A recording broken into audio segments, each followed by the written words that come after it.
Hi, I'd like to introduce Douglas Lindeman from ArcBest. Hi, Douglas. Tell me, how do you describe the characteristics of a leader? So one of I think the most important things is for leaders to be authentic, and I've learned that from various leaders in the organization. Being a leader that is authentic, that's what is foundational to building trust. And you have to have trust when you build relationships, and relationships are so important in leadership. Relationships with your teams, relationships with your peers, relationships with the business units that you support, the functional leaders that you support. So I think those are key. Collaboration is one of our corporate values at our company. I believe that is very important. Getting people together and having discussions, not just having discussions in silos, pulling the teams together to have those discussions, I believe are very important. I believe you have to be a strategic thinker as a leader, and you have to be able to, as an IT leader specifically, you have to be able to express those terms, those strategies in. You have to remove the technical jargon. When you talk to leaders. I remember our COO that retired a few years ago. He was at his retirement party. He was calling out some people that influenced him in his career, and he called me out, and he said I was able to help him understand, the more complex stuff. I was able to simplify it and explain it to him in a way that he could understand. I think that is very important as an IT leader. But that sounds like just leadership in general. It very much is leadership in general. So as a leader, you also have to deal with conflict. Correct. And how have you found the best way to deal with conflict as a leader? So I know some people like to avoid conflict. I am not one. We call it robust dialogue. So I really enjoy the robust dialogue. I want to, that's how we get to a better place. Mm-hmm. Everybody is passionate about what they're doing. Everybody is passionate about our company and how our company can improve. We all have different ideas to advance our company.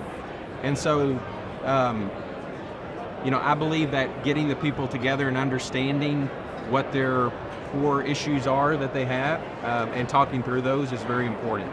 So pulling the people together and sometimes facilitating the discussion and being a bit of a moderator and hearing both sides is extremely important in conflict. If it's personal conflict that I have with someone, I'm going to go address that head on. I'm going to be very respectful and talk to the person, but I'm going to make sure that first I'm going to listen and understand where they're coming from, but I also want to convey my views and thoughts as well.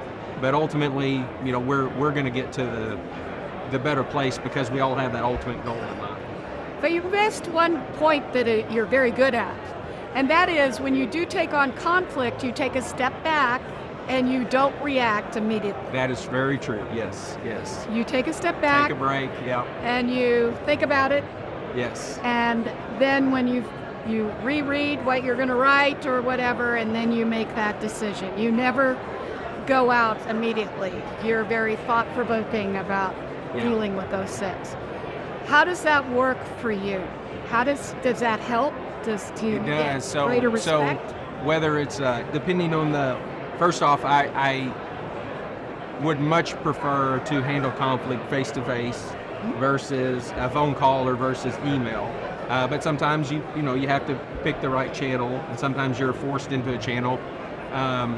But whether it's an email or whether it's going to be face-to-face, I do just like you said. I step back and think about it. I spend some time reflecting on what are the points that I want to make, what are the points I'm anticipating hearing from the person. I never want to react. I think back through my history and my career, there's times where I reacted and got visibly emotional about something, and I'm like, okay, I don't want to be in that situation. I want to be have more control of my emotions when I go into having those discussions. So if you were to give anybody some advice who is looking to be a leader, and I don't care if it's IT or any kind of leader, what would that advice be? I think that you have to be a strategic thinker, and not only again about whatever area you are, so whether it's IT and thinking about the strategy of IT, but again, you have to think beyond that, and you have to be willing to speak up. And you've got great ideas. You're in the role you were in, and if you're going to be a leader, or if you are newly promoted into a leadership role, there's a reason for that. And so, be vocal about what your thoughts are. Don't keep them to yourselves, but also at the same time take a growth mindset. Ask a lot of questions. That's how you learn, is asking questions. So don't be afraid. I still ask tons of questions. That's how it helps me learn. It also many times spurs additional conversations. When I ask a question, it leads to a lot of follow-up questions from other people as well. So don't be afraid to ask questions. Think about, so we talk a lot about emotion, obviously IQ, your intelligence, and then emotional intelligence is a very big thing, but contextual intelligence is something people don't talk a lot about. And so I think it's very important to understand the situation. Situational awareness is another way to say it, but it's more than just that situational awareness. You have to be able to understand the situation and then adapt to that situation. There's a concept it's a military concept called OODA loop. Observe, orient, do, and act. And you want to find ways to compress that loop that you go through when you're faced with a new situation. So look for opportunities to compress your OODA loop. So you have a favorite quote that I know of. I do. And would you like to share I that? do. I'm going to read it so I don't get it wrong. I actually have this quote taped to my desk, taped to my monitor, and I've shared it with my team multiple times. And with me. And with you.